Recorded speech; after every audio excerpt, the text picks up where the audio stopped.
ఏంటి సార్ అది? Omelette sir. ఏంటి మినపట్ల తెల్లగా ఉంది? మా సార్కి ఎల్లో పడదు, అందుకే వైట్ నుంచి ఎల్లోని సపరేట్ చేసి స్పెషల్ చేసాం. ఊళ్ళల్లో మధ్యాహ్న భోజనం ముఖ్యమైనది, చదువు మిధ్యాహ్నం అయిపోయింది. చదువు ఎవడికి అక్కల. భోజనంలో గుడ్డెట్టారా, గడిది గుడ్డెట్టారా, అన్నం తినేవాడు కొడుగుడు పెట్టడం ఏంటంటే బుద్ధి ఉందా లేదా? చదువుకోమని లేకపోతే వెళ్ళిపోమని చెప్పండి. కొడుగుడు కోసం వస్తావు నువ్వు. ఈ గుడ్లు లెక్క రాయాలి మాస్టర్లు, వాళ్ళ కర్మ కాలిపోయి. చదువు చెప్పక్కల్లా. ఎన్ని గుడ్లు వెళ్ళే, ఎన్ని గుడ్లు మిగిలే, ఎన్ని గుడ్లు మధ్యలో పేలే, ఎన్ని గుడ్లు ఈ మాస్టర్ తినేసాడు. ఇంక వీడు చదువు ఎందుకు చెబుతాడండి?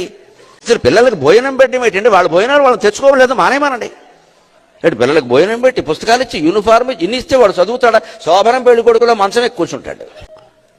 విద్యార్థికి ఇన్ని సౌకర్యాలా అవసరమా?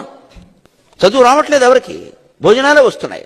పైగా అందులో బల్లి పడింది, పిల్లి పడింది, పడదా? వాళ్ళు ఎక్కడి నుంచి ఉన్నాయి డబ్బులు? ఇక్కడ నీ డబ్బులు పెట్టి నువ్వు చదువుకో, నీ అన్నం నువ్వు తిను, నీ బట్టలు నువ్వు కట్టుకో, నీకు ఇష్టమైతే చదువు. ప్రభుత్వం పని ఏమిటంటే, ఉభయ తెలుగు రాష్ట్రాల పెద్దలందరూ వింటారు నా కెమెరా ద్వారా కాబట్టి చెబుతున్నా, ప్రభుత్వం కర్తవ్యం బాగా చదువు చెప్పడం తప్ప పుస్తకాలు ఇవ్వడం, బట్టలు కుట్టించడం, అన్నం పెట్టడం కాదండి.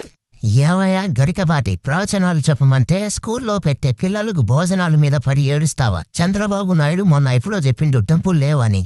కారణం ఇదేనేమో. అయితే ఇదిగో చూడు, నీ గుడ్డుకి గుడ్డుతోనే సమాధానం.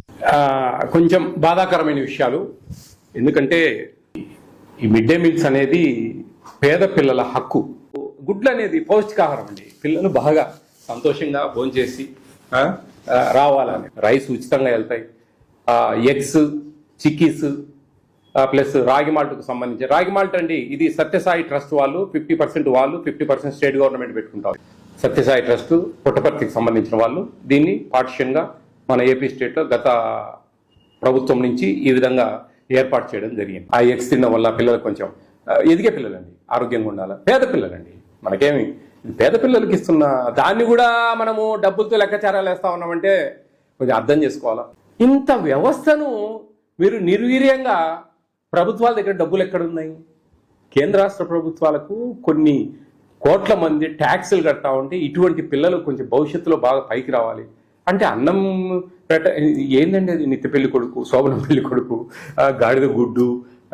మీకు ఒక పద్మశ్రీ అని చెప్పి ఒక గొప్ప బిరుదు ఇచ్చారు, ఒక ప్రభుత్వం గౌరవించింది, సత్కరించింది.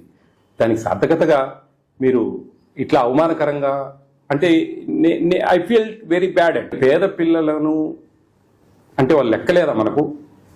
వాళ్ళేనండి మన రాష్ట్రానికి, మన దేశానికి వెన్నుముక్క. వాళ్ళేనండి మన భవిష్యత్తు.